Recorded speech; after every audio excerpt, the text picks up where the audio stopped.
Muchas gracias por estar a esta hora a todos, a todas. Y como decíamos recién, allí tienen el currículum de Andrés. Y solamente agradecerle nuevamente a Andrés. Pasamos momentos muy buenos cuando estuvo en Córdoba, con mucha gente que fuimos participando y queríamos hacerlo extensivo a todos. Así que Andrés, nuevamente, gracias por tu generosidad de compartir el aprendizaje y te dejamos a ti para que vos puedas hacer la exposición y después vamos a hacer preguntas vía chat, nos van a ir pasando y de esa manera vamos a ir generando una conversación. Así que Andrés, buenas noches desde Lisboa para ti y desde todo el mundo que estamos por tu lugar de América Latina. ¿Okay?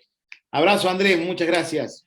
Gracias, Isra. Es un placer estar con ustedes acá, aunque no tanto placer como estar con ustedes allá. La pasé muy bien en Córdoba, así que espero que se repita la presencial en el futuro. Mientras tanto, nos arreglamos como podemos online. Y les agradezco mucho la presencia. Como les decía Isra, la primera charla fue sobre política argentina, Argentina en las urnas. En esta segunda pasamos a la siguiente mamushka, la mamushka más grande que es la región, América Latina. Y la próxima, creo que el 1 de diciembre, va a ser sobre la política global, sobre China, Estados Unidos, posibilidades de guerra, de paz, de cooperación, conflictos en otros lugares del mundo. Idealmente, tendríamos que haberlo hecho al revés, empezar por el mundo y bajar a la región y después a Argentina.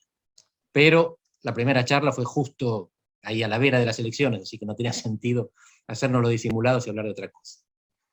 Ahora que las elecciones pasaron, podemos salir de las fronteras y ver las elecciones acá al lado nomás, las que tuvieron lugar en Chile, y las que tuvieron lugar hace poco en otros países, y las que van a tener lugar dentro de poco también, empezando por Chile, que tiene segunda vuelta. Así que la región se pone calentita. Y lo que voy a hacer hoy es una breve introducción a la situación política de América Latina, pero sobre todo un abordaje estructural. No me interesa tanto, es un dicho común a esta altura, un cliché, la próxima elección, sino la próxima generación. No las próximas elecciones, sino las próximas generaciones. ¿Hacia dónde vamos? ¿Qué va a ser de nosotros? ¿Cuán relevante es América Latina en el mundo? ¿A quién le importamos? ¿Y cuán unidos estamos? ¿Cuánto sentido tiene seguir hablando de América Latina? ¿Es posible que México y Argentina estén tan distanciados que de latinoamericanos tienen el nombre nada más? Compartimos el idioma, pero después los intereses divergen y miramos en diferentes direcciones. Bueno, todo esto lo voy a poner en cuestión. Y si en cualquier momento digo algo que les parece inverosímil, les pido que googleen al mismo tiempo, que lo verifiquen. Y en todo caso, después en las preguntas me lo cuestionan.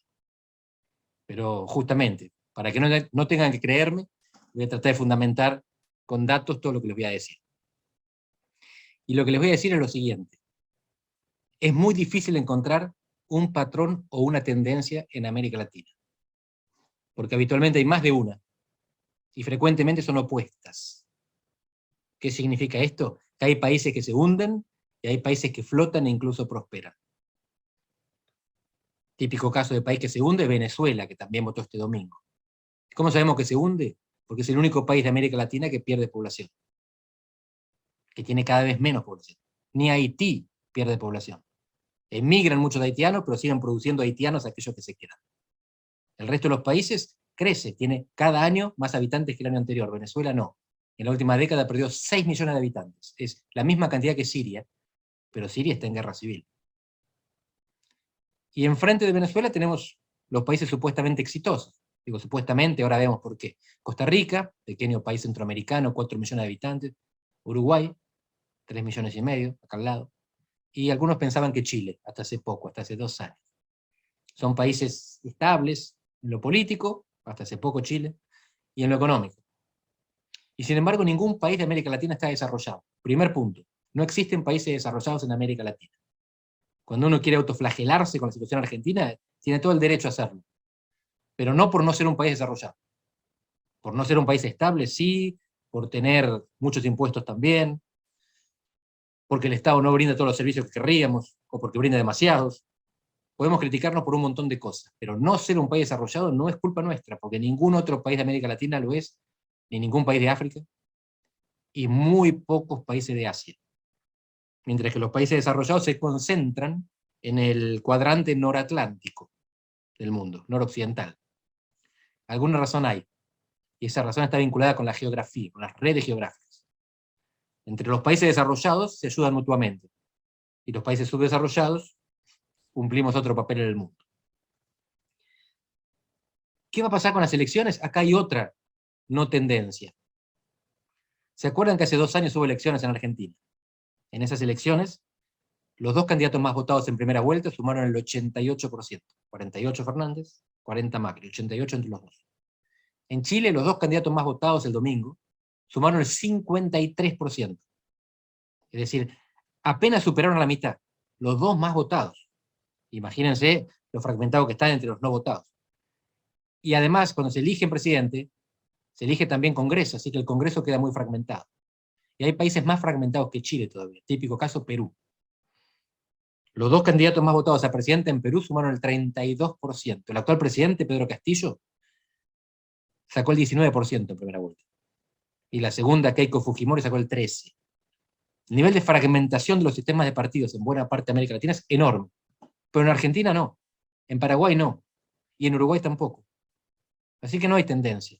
Lo que está pasando en Perú, en Ecuador, misma historia, superfragmentación partidaria. O en Chile, no está pasando en Argentina, no está pasando en Uruguay, no está pasando en Paraguay. Y Brasil es un mundo aparte. Porque Brasil tiene mucha fragmentación en el Congreso, enorme. El partido que tiene más bancas en la Cámara de Diputados brasileña tiene 14%. Todos los demás tienen menos. Pero Brasil es semi-bipartidista. Así que Brasil combina las dos tendencias contradictorias de América Latina, la concentración bipartidista en la presidencia y la fragmentación multipartidista en el Congreso. Este es el escenario. Ahora vamos a ver si es tan así. Y les voy a hablar de 3 adjetivos desgraciados, ninguno de los cuales nos hace sentir orgullosos, pero si no captamos lo que somos, difícilmente podemos modificar. Irrelevancia, quiere decir que América Latina es poco importante para el resto del mundo. Desigualdad, que esto sí es casi una tendencia. Incluso el país más igualitario de América Latina, que es Uruguay, es mucho más desigual que cualquier país europeo. Es tan desigual como Estados Unidos, que es un país bastante desigual. E ilegalidad. La ilegalidad voy a sugerir que es la más grave de estas 3 características, porque la irrelevancia incluso nos puede salvar. Durante la Primera y la Segunda Guerra Mundial, América Latina era irrelevante. Y esa irrelevancia nos salvó de la destrucción. Se peleaban en escenarios relevantes, y los rompieron todos. La desigualdad, en principio, es una desgracia, pero peor es la pobreza, peor es la exclusión. La desigualdad es a veces consecuencia del desarrollo. Es necesario que el desarrollo provoque desigualdad. No es el caso de América Latina. Tenemos desigualdad por el estancamiento. Pero la desigualdad en sí misma no es necesariamente mala. Siempre una parte se desarrolla antes que la otra. El tremendo desarrollo chino de los últimos años generó mucha desigualdad. Pues sacaba campesinos de la pobreza, los llevaba a la ciudad, los transformaba en clase media. Y entonces los desigualaba de los más pobres. Pero así es como se crece. La ilegalidad es mucho más complicada, porque es un subconjunto de la informalidad. Y acá sí voy a sugerir, la informalidad es una tendencia que está creciendo en América Latina, con excepciones. Entre esas excepciones, Uruguay y Chile. La ilegalidad está en el límite de la informalidad, el extremo más desagradable de la informalidad. ¿Qué significa el gran desacople? Es lo que están tratando de hacer China y Estados Unidos, de separarse uno del otro. Estamos en un mundo en el cual hay una potencia declinante, que son los Estados Unidos, en términos relativos. No va a dejar de ser potencia, pero su pedazo de la torta es cada vez más chico. Y una potencia emergente, que es China. Y a diferencia de la Guerra Fría, en que Estados Unidos y la Unión Soviética estaban desconectados, cada uno tenía su sistema de pagos, su tecnología, su proceso industrial, sus aliados y sus clientes, China y Estados Unidos están súper encadenados uno al otro. Los iPhone se diseñan en California, pero se fabrican en China. Las reservas de China están en dólares. Si China quiere hacerle daño a Estados Unidos, vende las reservas y hunde el dólar, pero se hunde a sí misma, porque sus reservas están en dólares. Así que están atados el uno al otro. Y como están atados, pero son rivales, están tratando de desatarse. A eso se llama desacople. El gran desacople es el intento de Estados Unidos y de China de depender menos el uno del otro. Y tengan en cuenta que cuando 2 elefantes pelean, la hierba sufre. Pero cuando 2 elefantes hacen el amor, la hierba también sufre. Así que si en América Latina somos hierba, como voy a sugerir, cualquier cosa que hagan China y Estados Unidos nos afecta probablemente para mal. La solución es quizás juntarse para convertirse en montículo y que los elefantes se vayan a pelear a otro lado. Voy a dividir la charla, que no va a ser muy larga. Yo pienso hablar 20 minutos, media hora, y después abrir para que Irra me transmita las preguntas, comentarios de ustedes y pelotear. Primero esto de la bipolaridad emergente. Bipolaridad, de nuevo, estamos extremando esto, porque Estados Unidos tiene el 5% de la población mundial y cerca del 20% del PBI. China tiene cerca del 20% de ambas cosas, cerca del 20% de la población y cerca del 20% del PBI mundial. Así que bipolaridad, bueno, son dos países que concentran el 40% de la riqueza del mundo. No es que tienen el 80%. Pero el tercer polo económico es la Unión Europea, que no es un polo militar. Y el tercer polo militar es Rusia, que no es un polo económico. Por eso hablamos de bipolaridad, porque Estados Unidos y China concentran todos los recursos de poder, mientras que los que lo siguen concentran uno o el otro. Y vamos a ver entonces cómo nos tratan estos gigantes. Esta charla es sobre América Latina, pero tenemos que ver que América Latina está inserta en el mundo. En este mapa lo que les muestro son tres cosas muy simples. Las tres grandes potencias exportadoras son Estados Unidos, China y Alemania. Y la cuestión es, ¿de cuál de las tres importamos más? ¿A quién le compramos más? ¿A China, Estados Unidos o Alemania? El que le compra más a Estados Unidos está en azul, el que le compra más a Alemania está en naranja, el que le compra más a China está en rojo. Y si queremos ser malos, lo que vemos acá es que Estados Unidos y Alemania son potencias regionales. La única potencia global es China. Estoy exagerando porque los que le compramos a China más, le compramos también cosas a Alemania y también a Estados Unidos. Pero China es el principal socio comercial. Por supuesto, también le vendemos. Así que fíjense que mientras la esfera de influencia, el área de influencia de Alemania es Europa, la de Estados Unidos es América del Norte, el Caribe, América Central y el norte de América del Sur, pero solo el norte, las áreas de influencia china son toda Asia, toda Oceanía, toda África y la mayor parte de América del Sur. ¿Y por qué esto es importante para nosotros? Porque es la única región del mundo que está fragmentada entre China y Estados Unidos. Todas las demás regiones del mundo son más o menos homogéneas. Depende más de uno o del otro o de Alemania. América Latina depende mitad de China y mitad de Estados Unidos. México y Argentina están cada vez más desacoplados. No porque lo intenten, sino porque el viento lo lleva. Estados Unidos tiene pocos intereses económicos en Argentina y muchos en México. Y China tiene pocos en México, y no voy a decir muchos en Argentina, pero más. Y en Brasil bastante. Y en Perú y en Chile mucho. Porque China necesita dos cosas que no produce: alimentos y energía. Bueno, del mundo les voy a mostrar dos mapas nada más. Este es el primero, el próximo ni siquiera es del mundo, pero es de América del Sur en el mundo. Y acá estoy recortando intencionalmente América del Sur. Yo no muestro América del Norte, porque ya vimos que América del Norte, México y América Central son hiperdependientes de los Estados Unidos. La cooperación económica viene de Estados Unidos, la cooperación en seguridad, los que entrenan la policía de América Central son los norteamericanos. La inmigración centroamericana va para Estados Unidos. Las remesas en América Central vienen de Estados Unidos. Si ustedes visitan de América Central para arriba hasta México, van a notar muchas similitudes culturales, arquitectónicas, tecnológicas con Estados Unidos. Mientras que América del Sur tiene una cierta autonomía y más parecidos con Europa. Salvo Ecuador, Colombia y Venezuela, que están dentro del perímetro de seguridad de los Estados Unidos. Por razones de geografía, razones de economía, razones de droga. Estos tres países todavía están dentro del perímetro de seguridad de Estados Unidos. Los demás, no.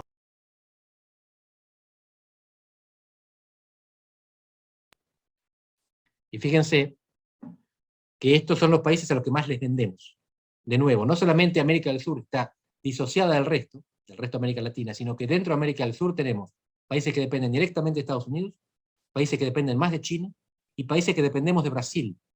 Aunque dependiendo de Brasil, dependemos indirectamente de China. Brasil crece cuando China crece. Y cuando Brasil crece nos arrastra. Cuando China se estanca, Brasil se estanca. Y entonces nos estancamos nosotros.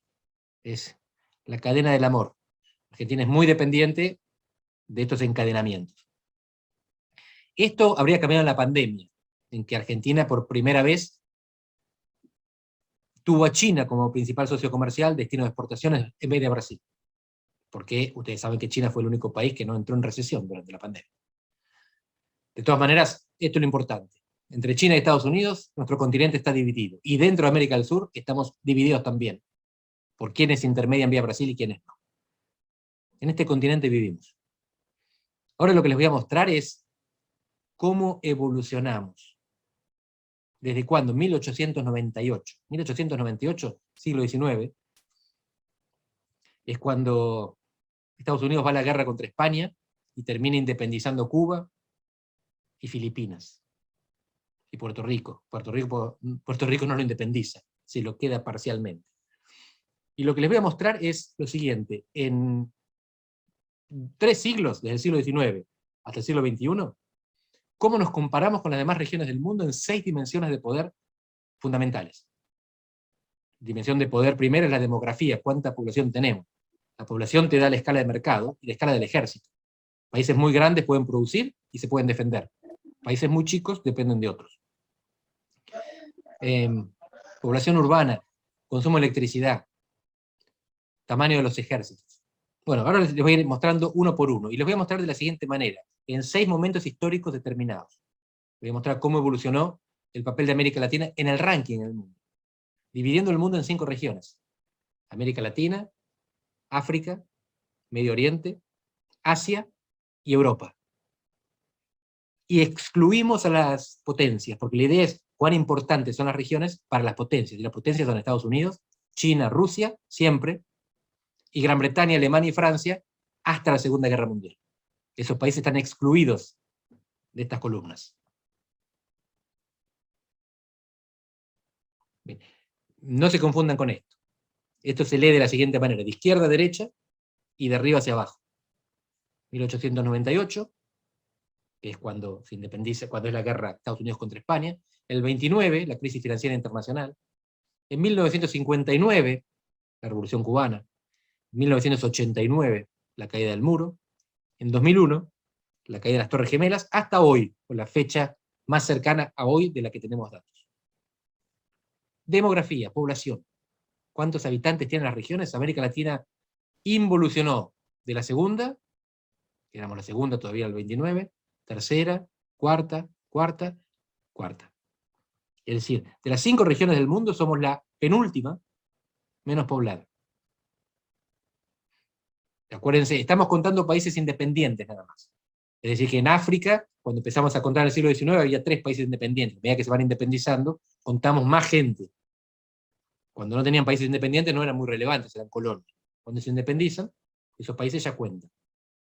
Fíjense que Asia es naturalmente, sin contar a China, el continente más poblado, después está África, creciendo rápidamente, después Europa, sin Rusia, después América Latina y por último Medio Oriente. Esto significa que fuimos perdiendo posiciones a lo largo de 130 años.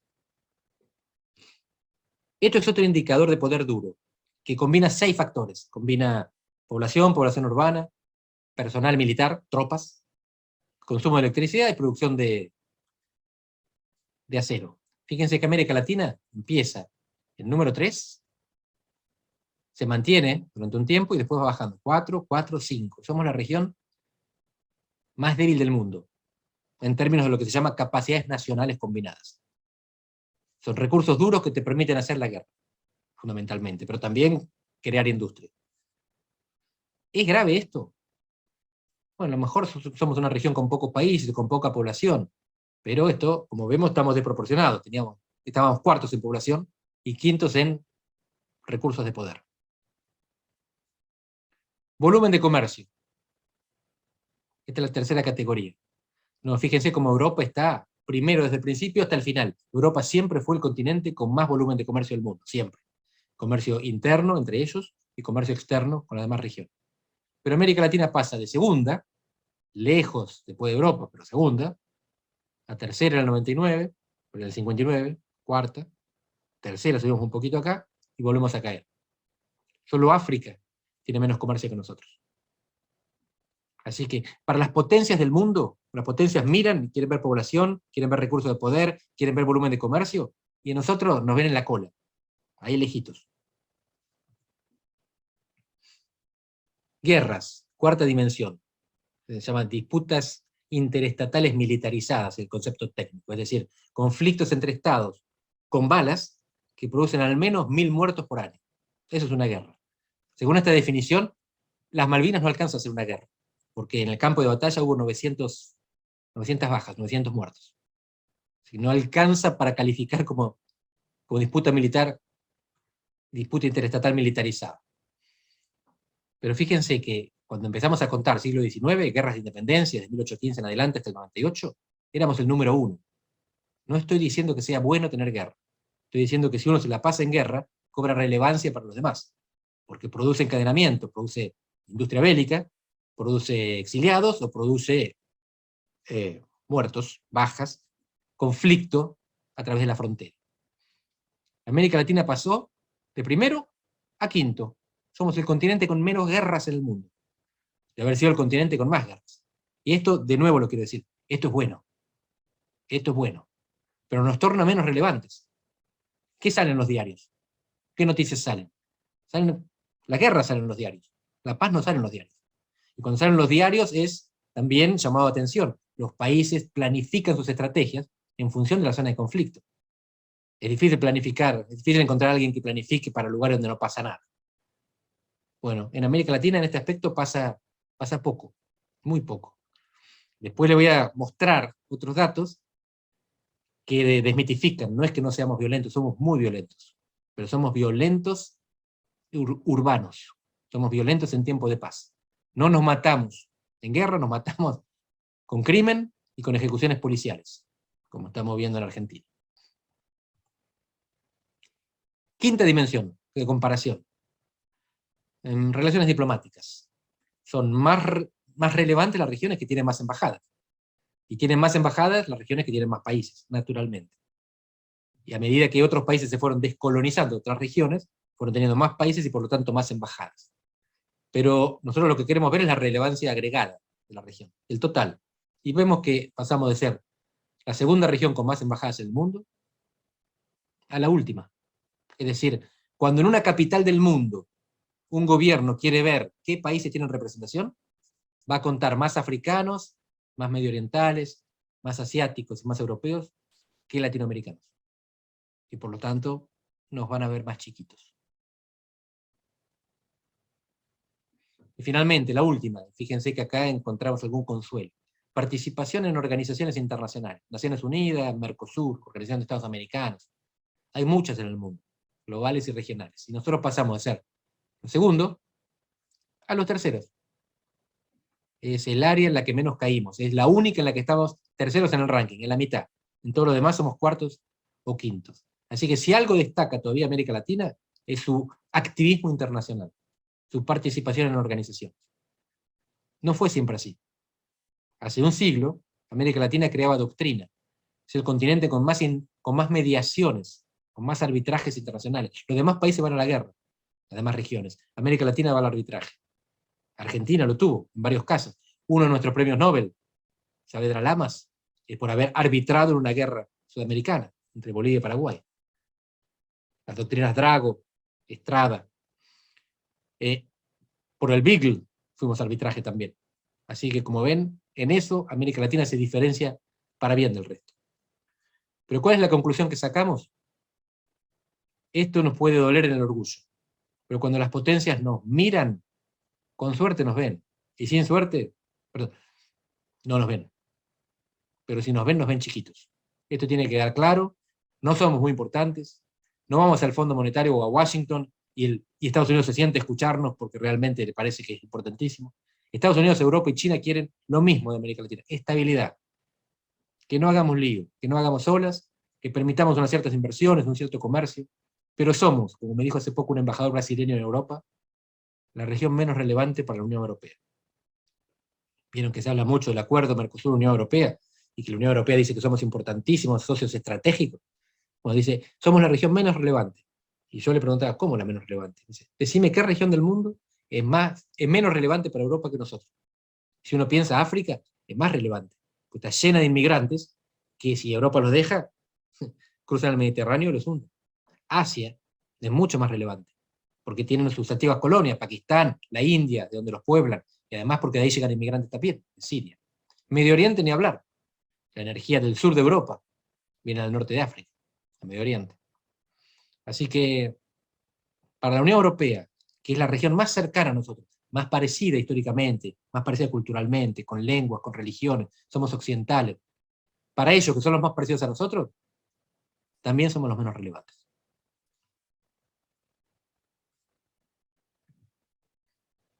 Y ahora voy a pasar a una parte más deprimente todavía.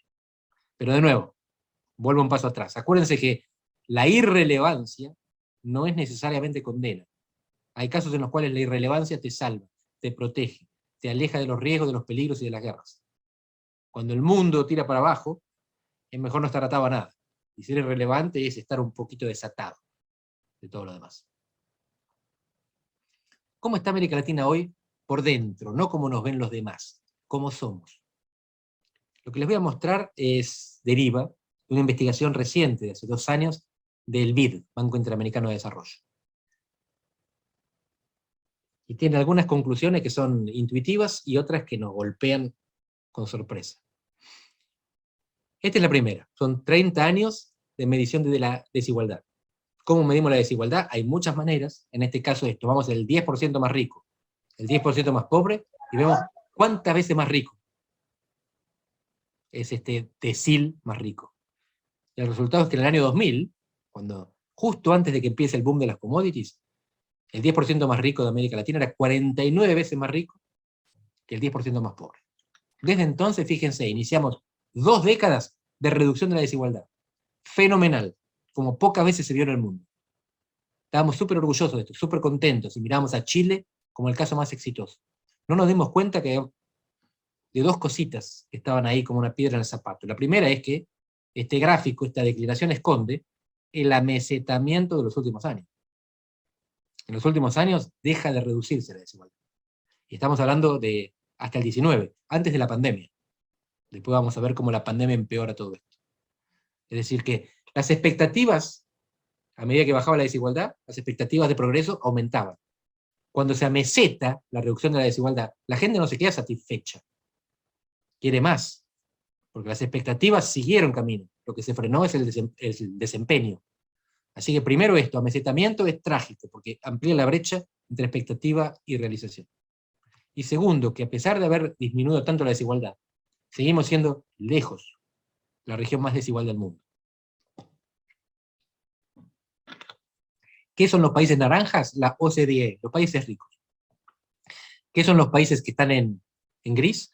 Son los países similares a América Latina que no están en América Latina. Es una combinación de Filipinas, Turquía, Indonesia. Fíjense que todos ellos tienen mucha menor desigualdad y estable. Así que, a pesar de todo lo que igualamos en 20 años, seguimos siendo muy desiguales y al final nos amesetamos.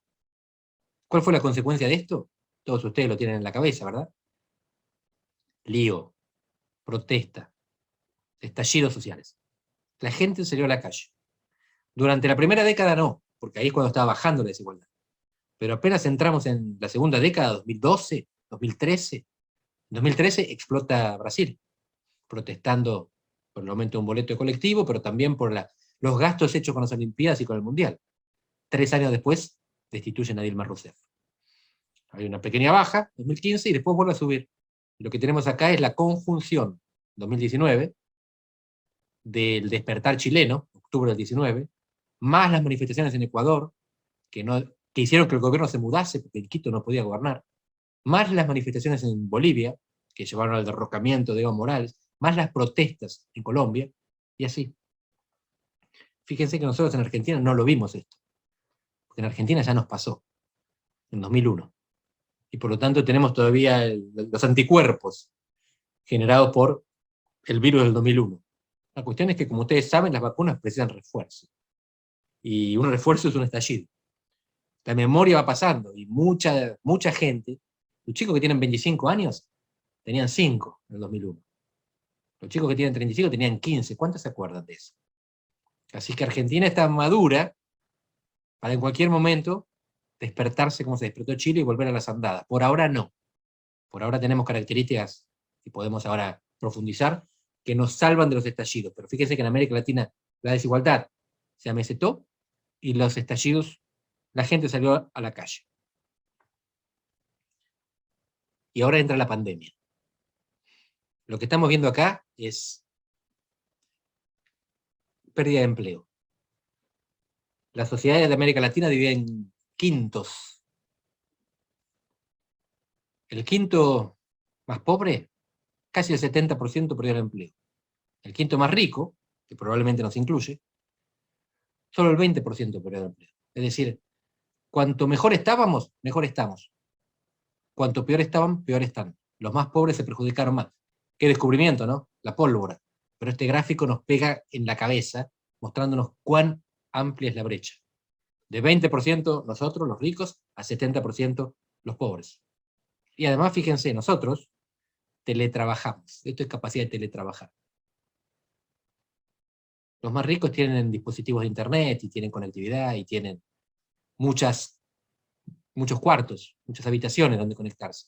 Los más pobres tienen 2 o 3 dispositivos, que tienen que usar 5 hijos que van a la escuela al mismo tiempo y no pueden.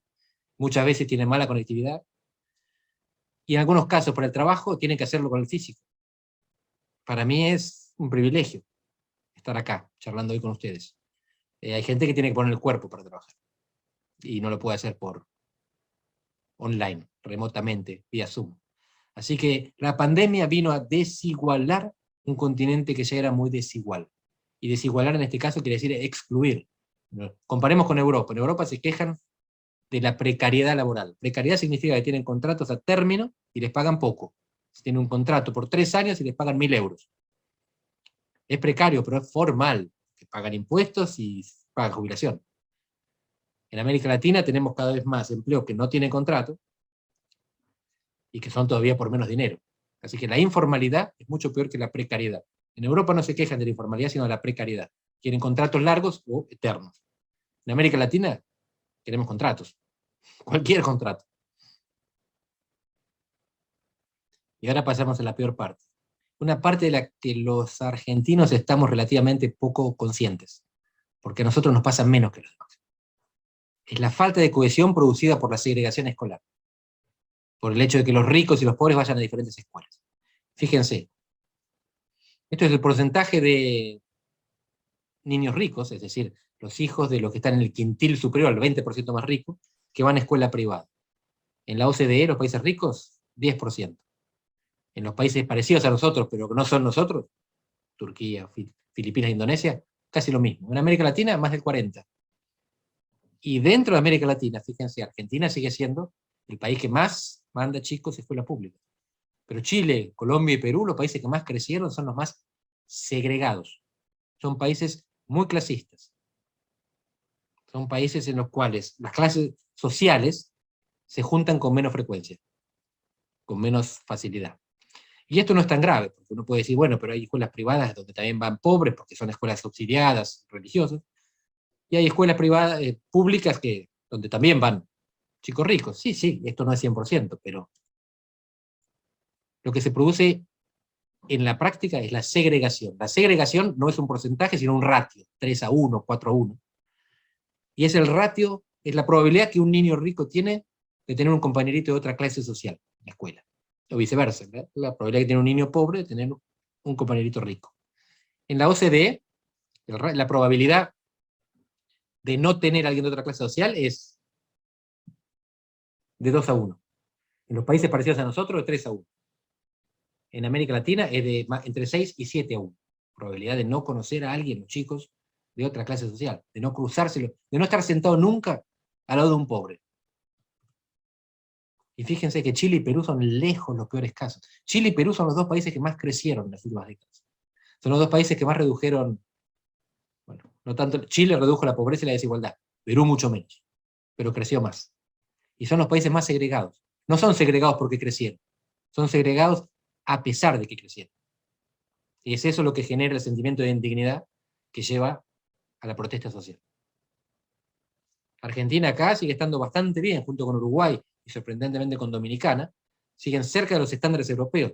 Tenemos un poquito más de segregación que Europa, pero mucho menos que el promedio, menos que el promedio de América Latina y mucho menos que los países más segregadores. Miren, las escenas que se produjeron en Chile y Perú durante la pandemia son de no creer. Les cuento una de cada. En Perú, ellos tuvieron la cuarentena más estricta. Fue una cuarentena más estricta que la Argentina. Y tuvo tan malos resultados que son el país con más muertos por COVID per cápita del mundo. Con la cuarentena más estricta, más muertos. ¿Por qué? Porque tiene un 70% de informalidad laboral. No había manera de que la gente se quede en casa cumpliendo la cuarentena. Así que una buena política pública tuvo Pésimo resultado, porque no había condiciones socioeconómicas para aplicarlo. En Chile también aplican una cuarentena, y el ministro de Salud va a descubrir con sorpresa que hay pobres que viven hacinados, apretados, mucha gente en poco espacio.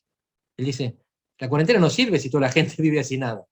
No sabíamos que había gente que vivía así. Un ministro, reconociendo que no sabía cómo vivía su pueblo, su población. Dijo unas cuantas otras barbaridades hasta que finalmente lo echaron. Pero esta era la situación. Una élite gobernante en Perú y en Chile que no conoce a la población que gobierna. En Argentina se puede decir mucho de nuestros políticos, pero no que no conocen a la población que gobiernan. De hecho, la representan bastante bien, la entienden bien, la leen bien, y por eso fíjense que los dos principales partidos o espacios sumaron el 75% del voto, en una elección intermedia que habitualmente lo fragmenta. Pasamos a la última parte. Al final hablé de más. Y en el futuro de América Latina, esto va a ser cortito. Yo les había hablado de la violencia y de la ilegalidad, que están perfectamente vinculadas. Lo que vemos acá es el mundo en función de la cantidad de homicidios. Cuanto más azul, menos homicidios per cápita. Violeta se va poniendo espesa la cosa. Cuando se torna roja, rosa, amarillo, naranja, estamos en el horno. Fíjense que la única región del mundo que tiene todos estos colores somos nosotros. Con 8% de la población mundial, América Latina tiene el 35% de los homicidios. Homicidios. No estamos hablando de guerra. Estamos hablando de gente que muere en tiempo de paz. Y Argentina no es el país que tiene, al contrario, Argentina es el país que mejor está después de Chile. Tenemos una vida vale el universo. Pero hay unos 2.200 homicidios por año en Argentina. En Brasil hay 60.000. En Argentina hay 2 veces más suicidios que homicidios y 3 veces más accidentes de tránsito que homicidios. Así que es mucho más peligroso manejar que caminar por barrios oscuros. Es una exageración, caminar por barrios oscuros es más peligroso, hay zonas más peligrosas que otras. Pero Argentina sigue siendo, comparada con el resto de la región, un país tranquilo. Cuando hay asesinatos son noticias. En otros países, México, Colombia, incluso Brasil, hay asesinatos que no son noticias, son costumbres. Y este es uno de los aspectos más oscuros de América Latina. La informalidad que lleva en el extremo a la criminalidad y de ahí al homicidio. ¿Cómo estamos de democracia? Bastante bien. No es acá donde hacemos algo. Elegimos a nuestros gobernantes y sobre todo nos deshacemos de ellos sin derramamiento de sangre. Votamos a otro y lo echamos, se va. Aunque se vaya enojada, como Cristina, que no entregó el bastón, o como Macri, que después de las PASO del 19 nos mandó a dormir, antes de conocer los resultados, pero después aceptan el resultado. Y sobre todo, se van. No es el caso de Maduro. Nicolás Maduro pierde elecciones y convoca una constituyente para sustituir al Parlamento, el Congreso, en el que perdió las elecciones. Hugo Chávez perdió un plebiscito y convocó otro, hasta que lo ganó. Hay 5 países de América Latina que son autocracias, no democracias. Pero los demás son democracias con mayor o menor calidad. Y esta es la última. Antes de la pandemia se pensaba que iba a haber una autocratización pandémica, que los ejecutivos iban a concentrar el poder para enfrentar mejor a la emergencia, y después no lo iban a devolver. Esto no sucedió. Hubo ejecutivos en todo el mundo que trataron de concentrar poder, y los jueces, los legisladores, los gobernadores y el pueblo le dijo no. Ejemplo típico, Trump. Lo pararon de todas las maneras posibles, inclusive los militares rechazaron la orden de represión que le había dado. Y finalmente perdió las elecciones. Y el día de mañana, Bolsonaro. Bolsonaro ya está abajo en todas las encuestas, es altamente improbable que consiga la reelección. Sin pandemia, quizás la habría conseguido. En pandemia se comportó de tal manera que generó rechazo por parte del electorado. Es decir, ser autoritario no paga. No hubo autocratización pandémica.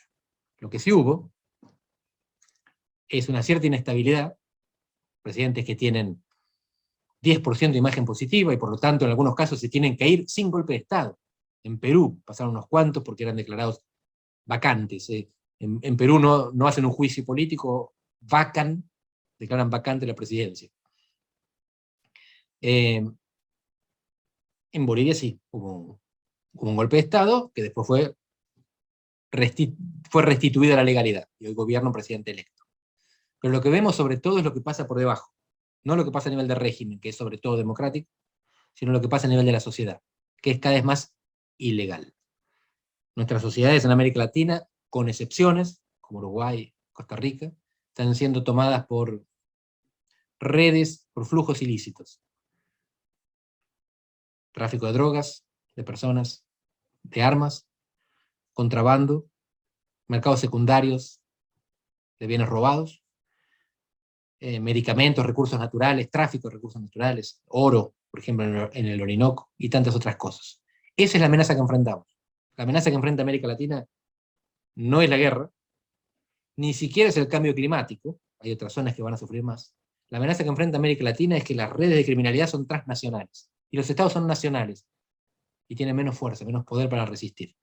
Lo que viene es o la cooperación interestatal para resistir los flujos ilícitos, o la quiebra de los estados, y su derrota ante los narcos, como pasó en México, cuando en octubre del 19 meten preso al hijo del Chapo Guzmán, y el cartel de Sinaloa sale de balacera, y el gobierno mexicano suelta al hijo del Chapo Guzmán.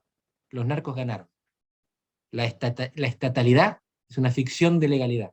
En realidad los que tienen el poder son los narcos. Eso a Argentina no llegó, pero se está combatiendo y se ve todos los días en la calle de Rosario. Isra, dejo acá, y vos tenés la batuta. Bien, Andrés, bien, Andrés. Bueno, veo que la gente está como choqueada con todo esto que estamos planteando. La verdad que las preguntas van a ser un poco más difíciles, pero bueno, creo que el espacio está abierto para las preguntas. Vamos a empezar con una, que al comienzo se hizo esta pregunta, es ¿cómo se explica esta irrelevancia mundial de Latinoamérica en relación a la inclusión de Brasil en el grupo de los BRICS, que se hablaba hace unos años atrás? Está buena esa. Los BRICS surgen en 2001. En realidad no surgen los BRICS, surge el concepto. El concepto es un tipo que trabajaba en Goldman Sachs, que hace la proyección de crecimiento de todos los países hasta 2050. Y él dice, si siguen creciendo así, en 2050 las 6 principales potencias no van a ser Estados Unidos, Japón y 4 europeos. Van a ser Estados Unidos, Japón, Brasil, Rusia, India y China. De la proyección de crecimiento. Bueno, esa proyección no se confirmó. De hecho, Brasil y Rusia son potencias claramente declinantes. ¿Cómo sabemos que son claramente declinantes? Porque en 25 años no consiguieron cerrar la brecha con Estados Unidos. Y Estados Unidos es una potencia declinante. No porque esté más pobre que antes, sino porque, como les dije antes, la porción de la torta se reduce, porque hay otros que tienen una porción que es más grande, sobre todo China y parcialmente la India. Así que de los BRIC, el único que cumplió con creces fue China. La India, un poquito. Brasil y Rusia, un desastre. No consiguieron cerrar la brecha, quedaron para atrás. Si Estados Unidos es, como decimos, una potencia declinante, y Brasil no cerró la brecha con Estados Unidos, Brasil también es una potencia declinante. No es una potencia emergente. Nos comimos toda la curva. Todos pensamos que Brasil era una potencia emergente. No es. Crece menos que la media mundial y crece prácticamente lo mismo que su población. Así que no enriquece. Para enriquecer tiene que crecer más la economía que la población. Y no es el caso de Brasil. Bien. Hay una pregunta también allí que nos pasan, que es el siguiente.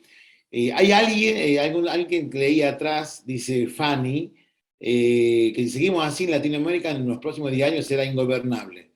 ¿Es por todas estas razones que puede llegar a ser ingobernable? Sobre todo por la última. Puede ser ingobernable porque hay fuerzas que tienen más poder. Y esas fuerzas son las que controlan los flujos ilícitos. Hace poco alguien lo declaró, ahora me voy a acordar dentro de un rato, y hacía referencia precisamente a esto. Es ingobernable porque hay alguien que tiene más poder que los estados. Los estados no consiguen gobernar a los narcos, y los narcos tienen el poder de, desde las cárceles, en muchos casos, regular la paz social en el territorio. Lo que estamos viendo en Rosario, vieron que hay balaceras casi todos los días, es una disputa por el territorio, y esto está estudiado. ¿Por qué en Rosario? ¿Por qué tenemos semejante criminalidad? Si hay un poco de droga por todos lados. Bueno, hay 2 razones. La primera es que hay más droga en Rosario porque hay puerto. La segunda es que hubo un cambio político. Cuando el peronismo pierde las elecciones con los socialistas, 4 mandatos atrás, los socialistas deciden no apañar a la policía. La policía siempre regula ilegalmente el tráfico de drogas. El tráfico de drogas no es que la policía no sabe, sabe y cobra. Y cobrando, ordena, le da a cada narcotraficante su territorio. La política protege a los policías, porque ese orden ilegal reduce la criminalidad, porque ordena, regula el crimen. Cuando los socialistas decidieron no comprometerse más, no ser cómplices de la policía se desordenó, porque los socialistas no fueron más cómplices, pero no reformaron la policía. Porque no se puede reformar la policía, porque no hay plata para eso, los narcos siempre tienen más plata, siempre. Así que la consecuencia fue que la policía empezó a regular a narcos sin coordinarse entre sí, y los narcos no sabían quién tenía derecho a qué zona, porque los comisarios no se habían coordinado previamente porque no estaban protegidos por la política. Es decir, pasó lo mismo que en México, cuando descabezaron los carteles. Cuando uno patea el hormiguero, todas las hormigas salen juntas al mismo tiempo y es un caos. Eso pasó en Rosario, eso pasó en México. Ese es el peligro de América Latina. Por ahora tenemos dos opciones: o caos desregulado o regulación ilegal. Hasta ahora son pocos los que se atreven a proponer la regulación legal de la droga. Uruguay fue el primero, con la legalización del cannabis, vendido en farmacia. Yo vivo en un país donde ese fue el camino.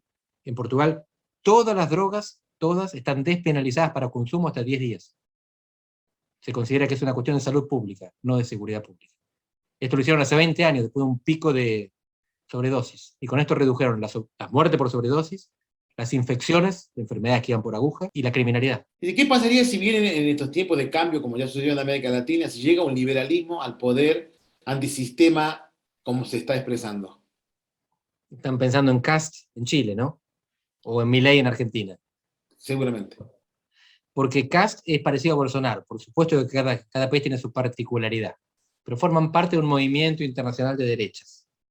En Argentina, eso, que pretende ser Milei, se monta sobre un trasfondo de tercera fuerza que siempre hubo en Argentina, y nunca triunfaron. Argentina es un país, es un cementerio de tercera fuerza. Oscar Allende y Álvaro Sogaray en los 80, Aldo Rico y Chacho Álvarez en los 90, López Murphy y Lilita Carrió en los 2000, y de Narváez y Sergio Massa en los 2009 en adelante. La única tercera fuerza que se arraigó en Argentina fue el PRO de Macri, y no por haber ganado la intermedia, sino porque conquistó la capital federal, un territorio con presupuesto y personal. Así que es muy difícil en Argentina que una tercera fuerza se consolide si no gana un territorio, una gobernación importante, sobre todo la capital federal.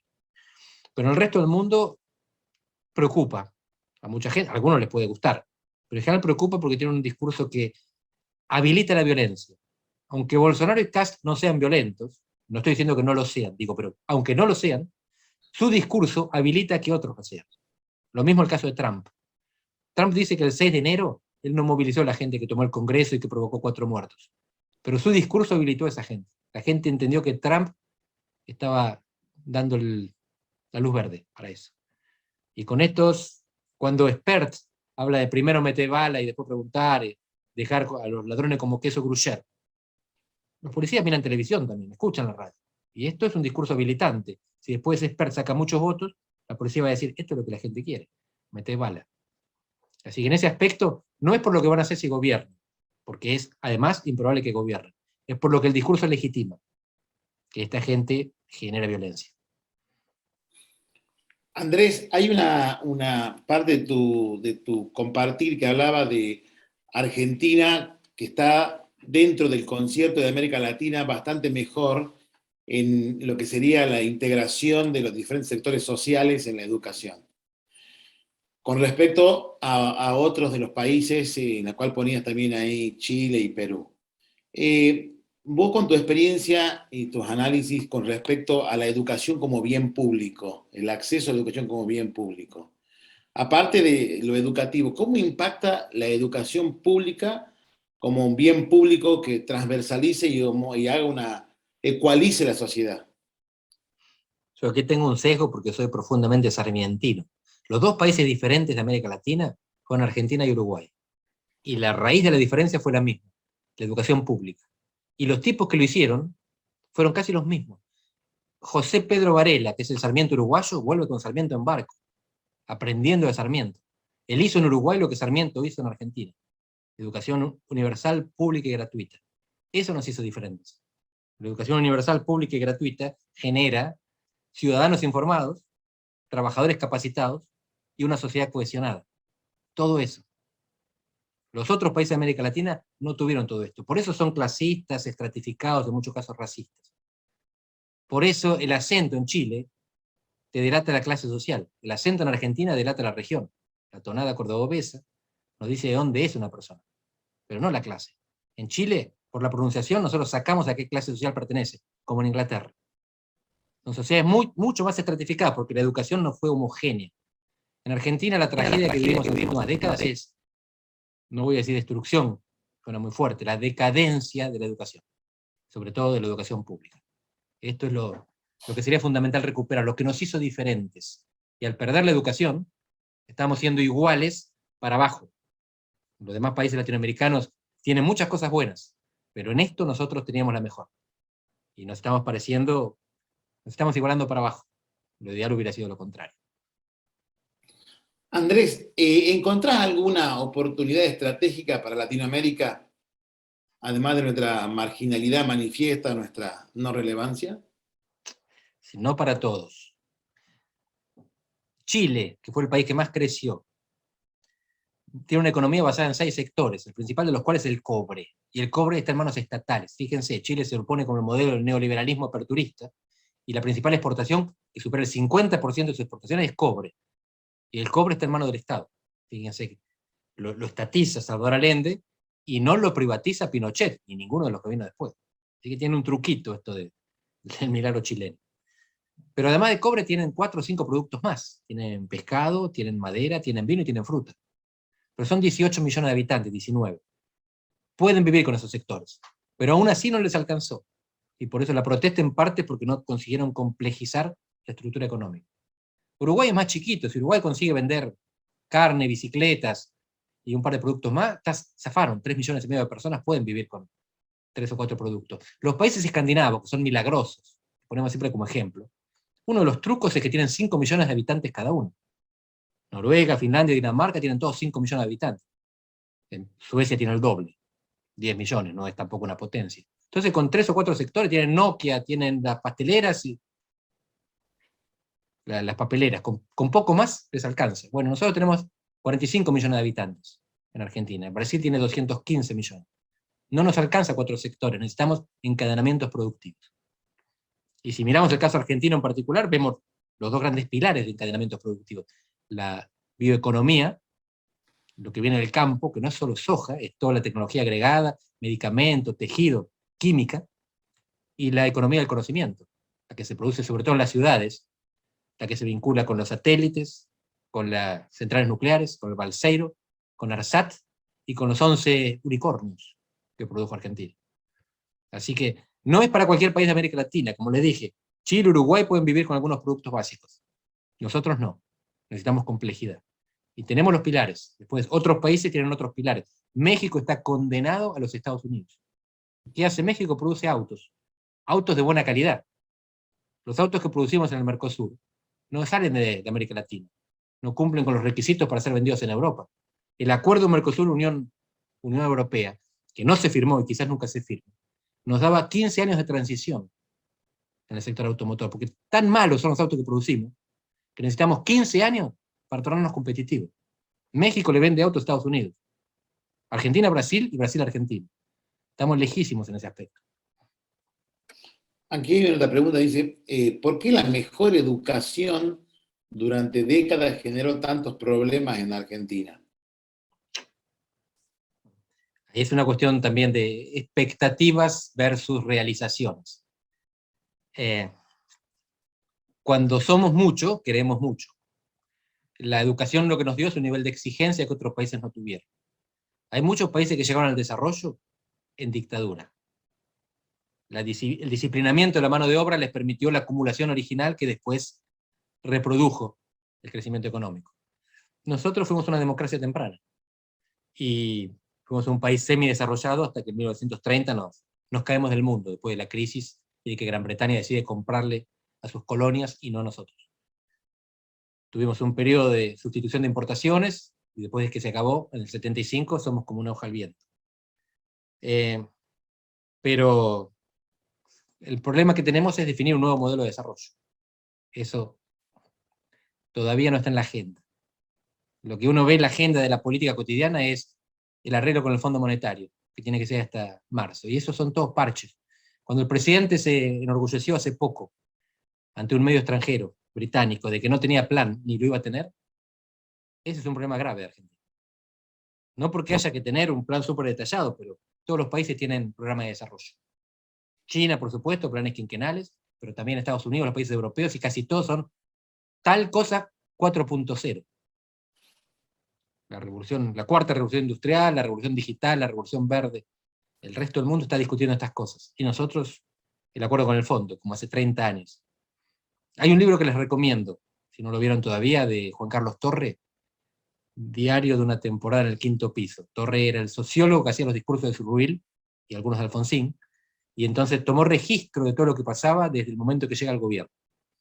Y es increíble ver cómo, primero, la lucidez con la que veía los problemas, y segundo, cómo los problemas son igual que los de ahora. No avanzamos nada en ese aspecto. Sí avanzamos en el otro aspecto. La democracia está consolidada en Argentina. La economía no. Bien. Si me cierto hablamos de América Latina, hay una pregunta sobre Argentina. Dice que tengamos elecciones tan seguidas en Argentina, ¿no hace que seamos menos eficientes a la hora de la gestión? Una buena pregunta. La respuesta es quizás sí, pero todos los países tienen elecciones con la misma frecuencia, o similar. Estados Unidos tiene elecciones cada 2 años, y ellos cambian a todos los diputados cada 2 años, los 435. Los diputados duran 2 años en Estados Unidos, no 4 como acá, escalonados. En Brasil tienen elecciones presidenciales y de Congreso cada 4, pero cada 2, con 4 intercalados, eligen municipales, intendentes, concejales. En México, los presidentes duran 6 años, y cada 3 se renueva el Congreso, de nuevo, toda la Cámara de Diputados, cada 3 años. En Europa tienen elecciones generales cada 4, más o menos, cuando se queda el gobierno anticipa. Pero en el medio tienen las municipales, las regionales, en los casos en que tienen regiones, y las europeas, cada 5 años. Así que sí, quizás votar seguido es malo, pero no hay democracia que no lo haga. Hay una pregunta también que tiene que ver con esto de cuál sería lo más relevante con la tecnología. ¿Qué pasa con la tecnología y las posibilidades de transformación de América Latina? Es por ahí. Nosotros tenemos que dar un salto tecnológico, tenemos que quemar etapas. El caso más conocido de esto es en África. En África no se llegó a desarrollar la telefonía de red, pasaron directamente a los celulares, y menos mal, porque si no, era mucho más caro y ya no tenía sentido poner tendido de cables. Bueno, en Argentina tenemos que dar ese salto, y por eso la economía del conocimiento. Si nosotros queremos volver a las viejas industrias, estamos muertos, eso ya no funciona. Los que todavía tienen viejas industrias y les funcionan, las pueden mantener. Nosotros tenemos que pensar en las industrias del futuro. ¿Cómo ves, Andrés, a la función del empresariado en el redireccionamiento de América Latina y su protagonismo? Fundamental. El empresariado tiene 2 funciones. Una es la administrativa, administrar los negocios. La otra es la visionaria, la pionera, la de liderazgo, la de invención, la de creatividad. Y la de destrucción también, la de destrucción creativa. Porque, miren, el capitalismo es así. Tiene que haber empresas que se fundan también. Y la gente que se funde tiene que intentarlo otra vez. Esto parece fácil de decir, pero es como funciona en Estados Unidos. En Europa es todo un poquito más blando y más protegido. Sin empresarios no hay innovación. Y sin innovación no hay crecimiento. Pero de nuevo, son empresarios que tienen que tener visión, liderazgo, tienen que ser pioneros. No es solamente administrar lo que hay. Vamos con la última ya. ¿El sindicalismo argentino puede ser soporte importante para el desarrollo y crecimiento económico del país? Uno puede tener una visión negativa o positiva del sindicalismo, pero es ineradicable. Va a haber sindicalismo.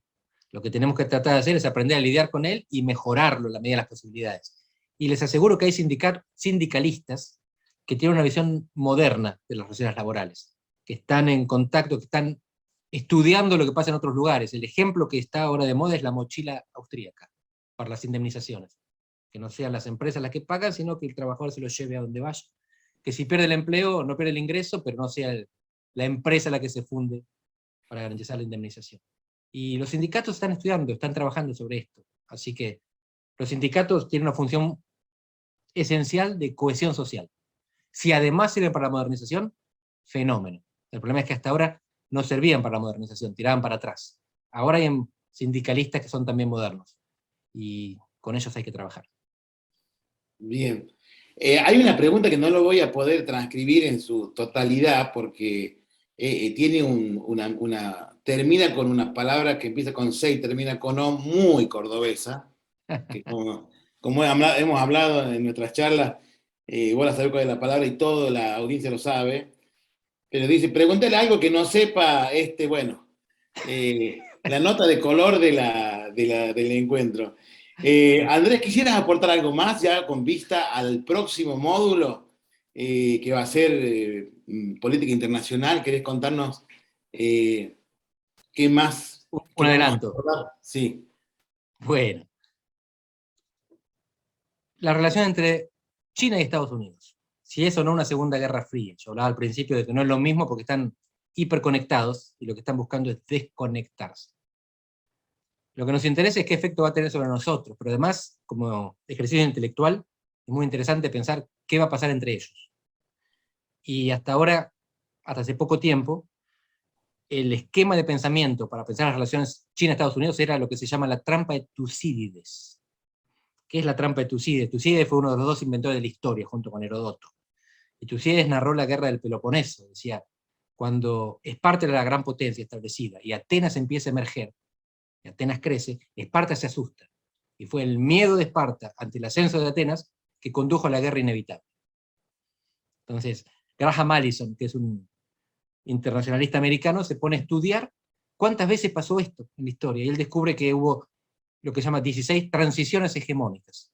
Una potencia existente, una potencia emergente, desafío, guerra o no. Y el resultado es, de las 16 transiciones hegemónicas, 12 terminaron en guerra, pero 4 no. Así que la guerra, dice él, entre Estados Unidos y China, es posible, incluso probable, pero no es inevitable. Y si no es inevitable, ¿de qué manera se puede procesar esa transición? ¿De manera cooperativa, de manera rival, dividiéndose al mundo en mitades, compartiendo el mundo? Aquí entra Huawei, tecnología quinta generación, y aquí entramos la hierba, ¿verdad? La que tiene que lidiar con los elefantes. Pero de lo que voy a hablar sobre todo es de lo que pasa en el mundo y después bajar un poquito cómo eso nos afecta. Bien. Vamos a hacer, antes de terminar, le vamos a pedir que todos los que ya quieran estar inscritos en el próximo módulo, que va a ser el 1 de diciembre, que vayan poniendo participaré, o sea, que o quiero participar, o voy a estar, o que quiera, vamos a poner un solo código, decía, que ponga OK, y vamos a saber que van a participar lo que quieran poner allí para que ya estén inscritos. Y a vos, Andrés, bueno, agradecerte nuevamente, veo que está en la maratón de OK, que quiero participar, así que vamos muy bien, excelente, excelente, tengo un feedback extraordinario. Andrés, bueno, muchas gracias de nuevo, ya son aquí en Europa son las 23:12 minutos. No, en Europa no, en España, acá tenemos En una hora España, menos. en España y en Portugal. España y Portugal, allí estamos ahí. Y en Argentina, bueno, estamos ya a las 19:12. Gracias de nuevo, Andrés, y nuevamente a todos los que han participado, que fue una audiencia excelente. Y hay muchos saludos para ti, Andrés. La gente pide que te entreguemos la tribuna, no sé qué pasa allí. Y bueno, de todas maneras, también avisarle que Andrés, bueno, con siempre la deferencia en todo momento, y agradecerle de parte de comunidad empresaria la cantidad de gente que está participando de todos lugares, diferentes lugares que estamos aquí compartiendo. Así que Andrés, que tengas buenas noches por allá por Portugal. Te mando un fuerte abrazo de los diferentes lugares que estamos participando. Y a todos...